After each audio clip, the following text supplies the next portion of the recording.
कार चुपल तारी नीक लागत हो ना। ए सरीखन भाई तू कुछो कह, अब तोरा तारी में पहले लेखन मजा ना रहल। मदर चोदो हमरा ठूटी पर चढ़े में गाड़ फाड़ जाला आ तोरा तारी के टेस्ट न बुझाला। ए सरीखन भाई हमरा के तचका तारी दी हो, काहे कि बासी तारी से हमरा निशा हो जाला और वो से खराब हमार दिशा हो जाला। रे हे बहू दिए लाल तो चुपचाप पितारी न तो मार के फाड़ दे हम गाड़ी। ये हमार तारी के ताजा बसिया कह लेता मिले मारना तारी के ढेका।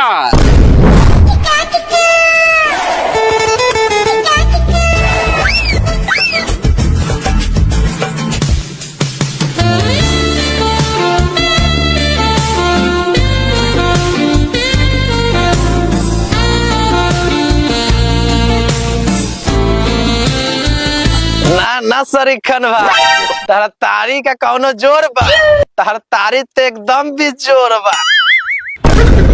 अबे साले हाँ तू ठीक कहता रहो, ये तारी के तारी पिए में तो मजे आ जाए। ए तारी पिए आइल बारे त तारी पी, ज्यादा छीन रही न कर न तो सारा तरिया तोरा गड़िया में डाल दे मदर चोदो। अब भूसरी तोरा मना नु कइले ए जाबेला ए जा मरवावे आइल बानी का और तो कपड़े पसारे नु आइल बानी।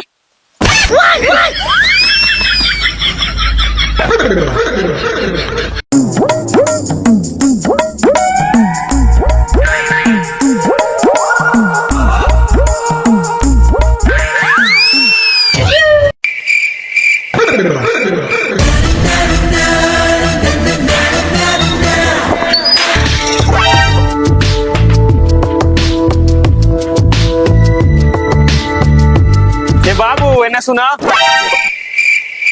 का हेने सुना हेने